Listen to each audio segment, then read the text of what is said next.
Hey everyone, let's talk about life goals. Reflecting on 2024 and what I plan for 2025. If you've been watching my goals videos this year, you know that my life goals have mostly been non-existent. I didn't really know what I wanted. I didn't know what I expected. I mostly had the goal of getting through the day, sticking to my maintenance tasks, cleaning and doing things that make me feel good. And I don't even succeeded on that all the time, but I guess that's normal. But before we move on to 2025, there are a few things I achieved in 2024, of which I'm quite proud of. And I'm very bad at talking about my achievements and wins because I always feel it sounds like bragging. So give me a minute where I show off a little bit of the things I did well and achieved in 2024.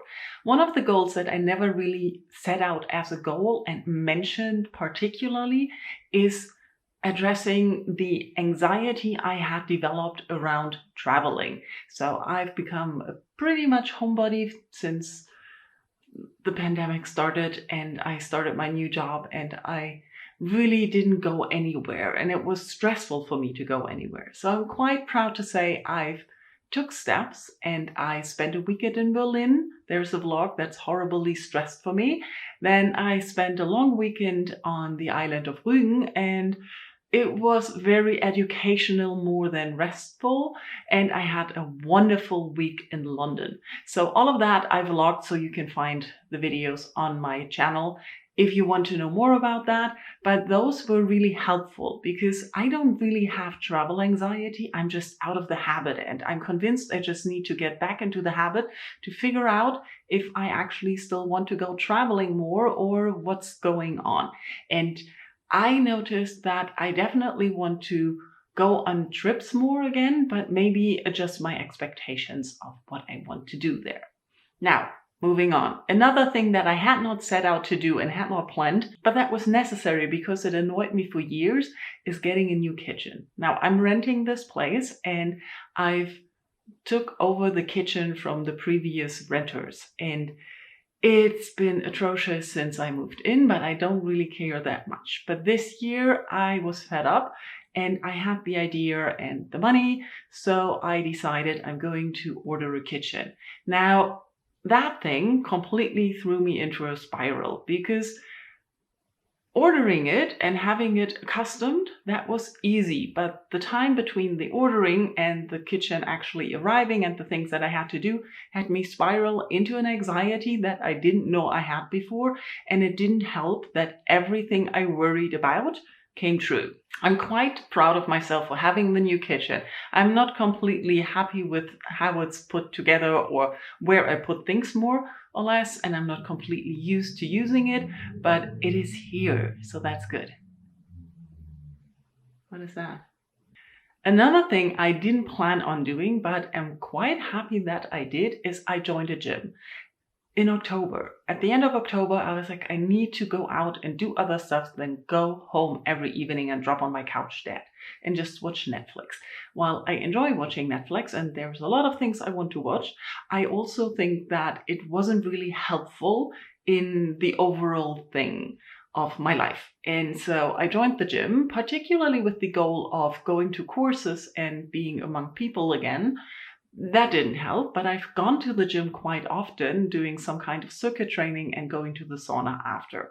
So that has helped in some way, not in the way I intended, but still I'm very proud of myself for joining a gym and going. So that has been stressful as well. And every time I skip a day, the next day, you have to make yourself go and talk yourself into going every time. I don't know how people feel very comfortable at gyms. I'm not that person, even though I've worked as a fitness trainer in many of them. I don't know how that works. Another thing I hadn't set out to do, but really needed to do, or became obvious that I needed to do, was lose a little bit of weight. And I did that. And the reason for that is that for about 2 years, I had been carrying what I call my winter weight, which is okay for a short while, but after a longer while, it doesn't feel so good anymore, and I don't feel so good, and I've been getting health issues. So by March of the year, I decided I need to do something, and it worked. Now, my weight and my looks are no comment on your weight and your looks, so keep that in mind. It's not a call for you to need to lose weight. It was just, I needed to do that for myself, and I achieved that. That's the important thing. I achieved that. And the last thing that's been bugging me for about 2 or 3 years now is my computer on which I edit these videos. With the software that I'm editing with, I'm using the Adobe Premiere Pro program, and my computer couldn't handle the latest updates anymore. So there were issues with I think it's a graphic card that was the issue. But it worked, but it didn't work 100%. And I tried buying a new laptop multiple times, but I'm pretty stupid in doing that. And every time I do that, I can start with energy levels here, but just thinking about buying a laptop has them drop. So I actually didn't do much of the buying myself or the choosing myself. My colleague is very good at that, so he just looked at what I needed, we went for what I wanted, and I just pressed the buy button. That's all I had to do. And now I have a new laptop, so I'm hoping to use or get better at editing again and be motivated to do more videos. That's a great achievement for me, because technical issues, energy drainers poor. Okay, so even though I didn't set out to do any of these things, I'm very proud of having done them. Now, looking forward to 2025, I have a theme this year, and I want to get out of survival mode, which basically has been going on for the last 4 or 5 years. I get by, I do the things I want to do, but it's not been as much fun and enjoyment as it used to be. So I can get things done, but I run out of energy all the time. And that's why the survival mode kicked in, because I found ways to get the things done that I wanted to do with the low energy levels that I'm at. Now, with the energy levels, again, it's not a comment on how much you can do on a day. It's a comment on how much I can do on a day. We're starting off from someone, I was called the Energizer Bunny in university. I never ran out of energy. It just started a few years ago. Mostly changing from multiple part-time jobs to one 9-to-5 job really ruined my energy and sleep cycles. Well, I've always had insomnia, but I'm feeling it more now, and I cannot explain it in a different way, but I'm more exhausted than I used to be, and I'm sick of it. So for 2025, the main goal is to really get more energy again. I don't really know how that's going to work, because it's not like I haven't tried, and it's not like I often get up on the weekend and I go for a run on Saturdays, and then I come back, have breakfast, and then I change all the plans to just sitting down, reading and watching Netflix, because that's all I can do. There are 2 energy crises I have. One is physical and one is emotional or mental. On most days, I feel the energy drain on both categories. So joining a gym already started on the project of improving my energy levels on a physical level, because I thought that what I was doing wasn't enough or not working. So I needed to change that.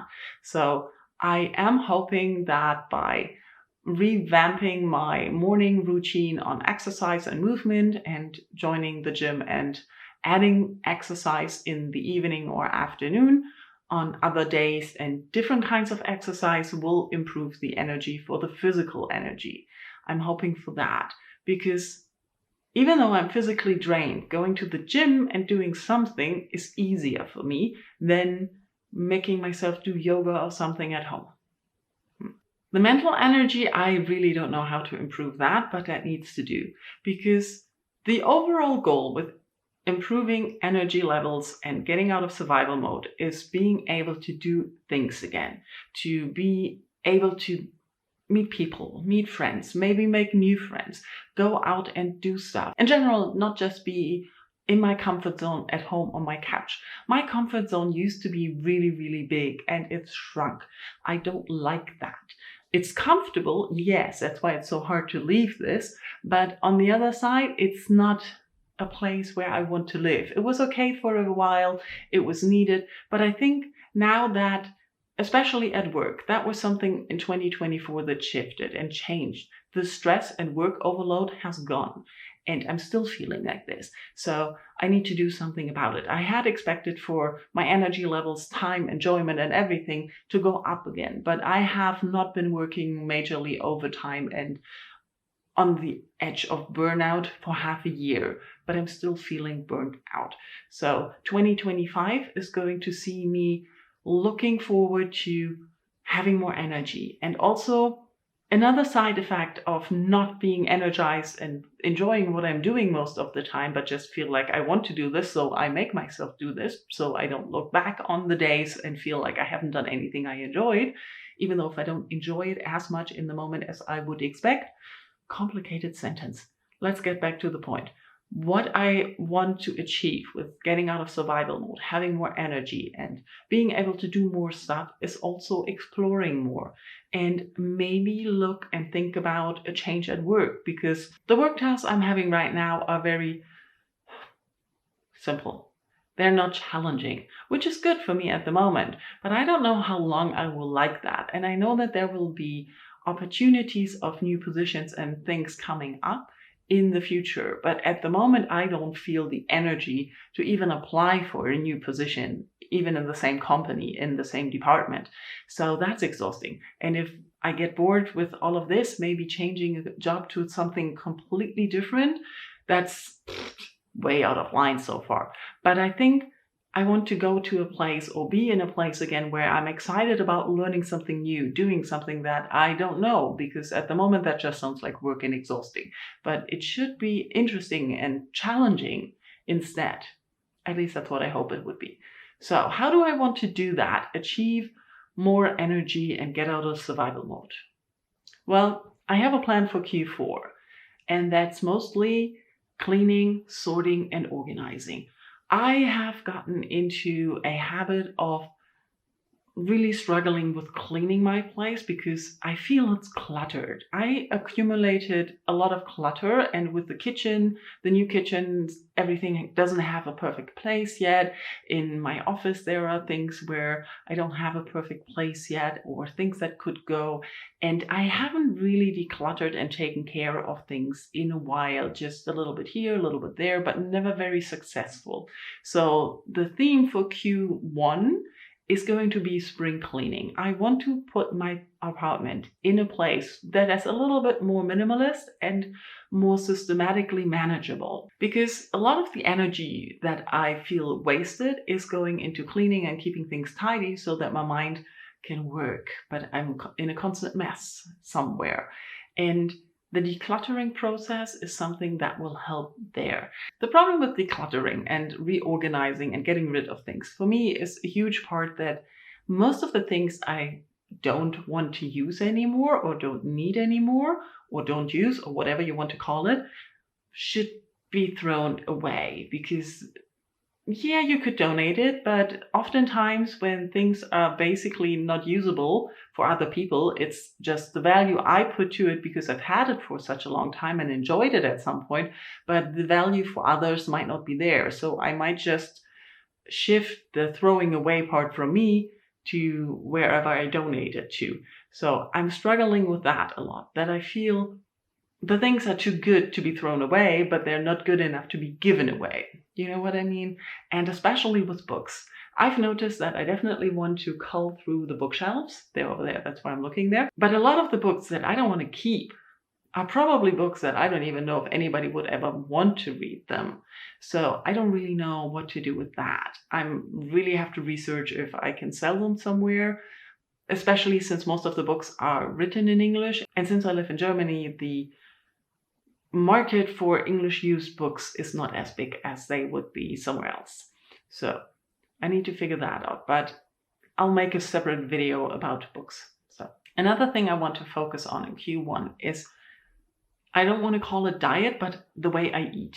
Especially since I've noticed, or I have to admit to myself, that something isn't going well, and it's probably a lot to do with the chocolate I'm eating, which is causing a health issue, which could have been, or I always ascribed to stress, but now the stress is gone and I'm still having the same health issue.